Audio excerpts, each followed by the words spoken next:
दौरा केलेला आहे, अजून नवीन 1-2 राज्याचा दौरा करावा असं समितीमार्फत त्यांच्या सुचवण्यात आलेलं आहे धनगर समाजाच्या माध्यमातून। आणि म्हणून 30 जुलैपर्यंत हा सगळा दौरा पूर्ण करून ही सगळी चौकशी पूर्ण करून त्या समितीचा अहवाल हा 30 जुलैपर्यंत त्या ठिकाणी द्यावा आणि त्यानंतर या सर्व अहवालावर राज्य शासन त्या ठिकाणी कारवाई करेल। एकंदरीत समाधान झालेलं आहे का? आता उपोषणकर्ते जे आहेत ते उपोषणाला बसणार आहेत की त्यांचा पवित्रा कायम आहे? यशवंत सिन्हा असेल, आमचे पडळकर असतील, राम शिंदे असतील, प्रकाशजी शेंडगे हे सर्वजण त्या बैठकीला उपस्थित होते आणि या चर्चेनंतर त्याच्या अनेकही दुसऱ्याही मागण्या होत्या, काही मागच्या बैठकीमध्ये ठरलेल्या होत्या, त्याचा इम्प्लिमेंटेशनला थोडा उशीर झालेला होता, त्या लागू झालेल्या नव्हत्या आणि म्हणून त्याही तात्काळ लागू कराव्यात आणि या संदर्भामध्ये अधिकाऱ्यांना सूचना मान्य देवेंद्रजींनी या ठिकाणी दिलेल्या आहेत आणि 30 जुलैपर्यंत या समितीचा अहवाल येऊन त्या ठिकाणी त्याच्यावर कार्यवाही तात्काळ करावी अशी जी मागणी होती ती आता मान्य करण्यात आलेली आहे।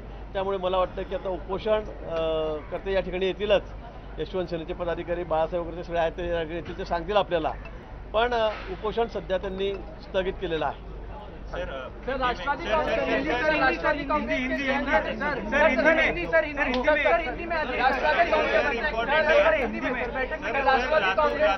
पाटिल है वो कह रहे हैं कि बजट जो कल है पेश होने वाला है, कल के बजट में ये चांद सूरज कुछ भी लाने की बात कर सकते हैं, कोई भी लोग लुभावन वादे करेंगे, सरकार के पास पैसा ही नहीं। आज की इकोनॉमिक सर्वे में भी वही दिखाई देता है। जयंत पाटिल कह रहे हैं कि निश्चित चांद सूरज भी लाएंगे, चुनाव के पहले का ये सत्र है। मुझे लगता है ये कुछ बजट आने के पहले से कैसी बातें कर सकते हैं?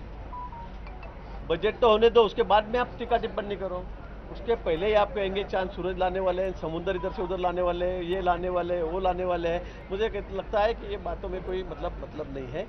बजट होने के बाद, बजट देखने के बाद उसको आप जिसका मतलब देखने के बाद ही उसके ऊपर आप टीका टिप्पणी कीजिए।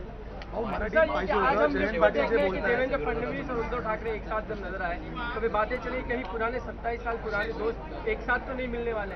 नहीं, मुझे लगता है ऐसा कुछ नहीं है, ये सब एक संजोग की बातें हैं। देवेंद्र लिप के लिए खड़े थे विधान परिषद में जाने के लिए, उद्धव जी भी उसी वक्त वहाँ पर आए, तो एक साथ में वो गए हैं। इसमें कोई अलग राजनीतिक कोई बात हुई नहीं सकती। सीएम पद को लेकर घमासान मचा है, महाविकास आघाड़ी में सीएम पद का चेहरा कौन होगा? कांग्रेस राष्ट्रवादी संजय राउत कह रहे, उद्धव ठाकरे होंगे, जयंत पाटिल कह रहे कि आला नेता डिसाइड करेंगे। अब उद्धव ठाकरे जी के लिए तो उन्होंने कहा था पंतप्रधान भी हो गए, ऐसा संजय राउत जी ने कहा था। अभी वहाँ उनको मौका नहीं मिला तो शायद सीएम के लिए भी बात कर रहे होंगे। अभी उनका अंदरूनी मामला है, वो तय करेंगे क्या है क्या नहीं। मैं इसके ऊपर कोई टीका टिप्पणी मराठी जय पाकिस्तान जे खासदारकीची शपथ घेताना जय पॅलेस्टाईन असं म्हटलं होतं, त्याच्या विरोधात आता अनेक नेते आणि माजी खासदार जे ते त्यांची खासदारकी रद्द करा म्हणून पत्र लिहिताना पाहायला मिळालं। नाही, केलीच पाहिजे। मला वाटतं ज्या पद्धतीने ओबीसी त्या ठिकाणी बोलतायत, अगदी राष्ट्रद्रोहाप्रमाणेच त्या ठिकाणी ते काम करतायत, मला असं वाटतंय। गोष्ट पण त्या अशाच देत आहेत आणि म्हणून मला वाटतं की ज्या खासदारांनी मागणी केलेली आहे ते अतिशय योग्य आहे, त्यांच्यावर कारवाई झालीच पाहिजे। त्यांना तर मी म्हणतो की त्यांना सस्पेंडच केलं पाहिजे त्या ठिकाणी। महायुतीच्या काळामध्ये महाराष्ट्र मागे पडला असा आरोप जयंत पाटलांनी आता केला। आर्थिक सर्वेक्षण अहवाल आल्यानंतर आता त्यांनी सगळी आकडेवारी बघावी। 2.5 वर्षामध्ये आम्ही काय काय विकासाची कामं केली, किती नवीन प्रोजेक्ट सुरू केलेत, रखडलेले प्रोजेक्ट किती सुरू केलेले आहेत, हे त्यांनी बघावं। नक्की महाराष्ट्रही बघतोय। मला वाटतं नुसतं बोलण्यामुळे एक होणार नाही आहे, आकडेवारी त्या ठिकाणी सांगते की गेल्या 2.5 वर्षामध्ये आम्ही काय काय कामं करतोय, महाराष्ट्र किती गतीने पुढे जातोय आणि देशही आपण बघा मोदींच्या नेतृत्वामध्ये किती पुढे चाललेला आहे। आणि म्हणून नुसत्या आरोप करायचे विरोधक आहे म्हणून या गोष्टींना काही अर्थ नाही। 2.5 वर्ष आपली सत्ता होती, आपणही त्या ठिकाणी आपले मुख्यमंत्री होते ठाकरे साहेब, उद्धवजी, त्यावेळेला आपण काय केलं? आपण काहीच केलं नाही।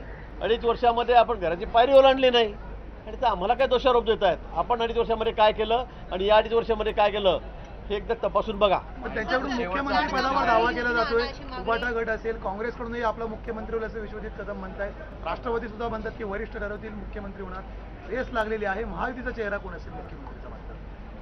नाही, आता बघा हे तर आमच्याकडे, आम्ही तर कोणी दावा करत नाहीये हा होईल का तो होईल का तो होईल। आमच्याकडे तिन्ही पक्ष मिळून ठरवतील, वरती आमचे हायकमांड आहेत पक्षश्रेष्ठी दिल्लीला, ते त्या संदर्भामध्ये बोलतील, ते ठरवतील। पण आम्ही आतापासूनच्या भानगडी करत नाहीये, उद्धव ठाकरे होतील का काँग्रेसचा होईल का त्या शरद पवार गटांचा होईल, आमच्यामध्ये असे कुठलेही वाद नाही आहे। आमच्यामध्ये सगळ्यामध्ये एकमत आहे। आम्ही निवडणुका एकमताने एक दिलाने लढवणार आहोत आणि त्यानंतर जो निर्णय एकत्रितपणे होईल त्यावर ते ठरेल. लाडका भाऊ योजना आणा अशी मागणी उद्धव ठाकरे यांनी काही वेळापूर्वीच केलेली आहे. लाडकी बहीण ही योजना आहे, आता लाडका भाऊ देखील आणा, भेदभाव करू नका असं त्यांनी म्हटलं. आता बघू, आमचं सरकार आहे, त्या बाबतीमध्ये आम्ही निर्णय करू. आमचे मुख्यमंत्री आहेत, 2 उपमुख्यमंत्री आहेत, सरकार आहे, ते या बाबतीमध्ये विचार करतील. माहितीचं शेवटचं अधिवेशन आहे असं आता त्यांना काही म्हणू द्या.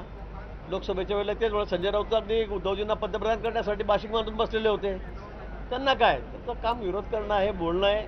त्यांना म्हणू द्या कोणाचं शेवटचं आहे काय ते आता मतदाराच त्या ठिकाणी सांगतील. चंद्रकांत पाटलांनी जे चॉकलेट दिलंय उद्धव ठाकरेंना त्याची गोडी त्यांना आवडलेली दिसत नाहीये, ते कटाक्ष करताना पाहायला मिळत नाही. चॉकलेट चंद्रकांत पाटलांवर मला काय कोणी कोणाला चॉकलेट दिलं? चंद्रकांत दादांनी आज उद्धव ठाकरेंना चॉकलेट दिलं मग खाल्ली की नाही त्यांनी?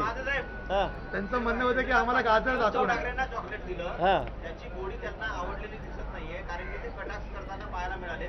त्यांचं म्हणणं असं होतं की आम्हाला जसं चॉकलेट दिलं अशीच गोडी कायम ठेवा. चांगलं आहे ना. बघा, मला वाटतं आम्ही जरी विरोधात असलो सार्वजनिक ठिकाणी मी काही म्हणजे जे बोलायला नको ते मी बोलतो, ते बोलायला नको, पण आम्ही एकत्रित आल्यावर एकमेकाला चॉकलेट दिलं पाहिजे. फक्त गाजर देऊ नका.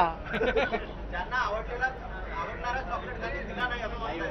ठीक आहे, त्यांना आवडत कोणता ब्रँड आहे ते आम्हाला सांगा, आम्ही तो देऊ त्यांना.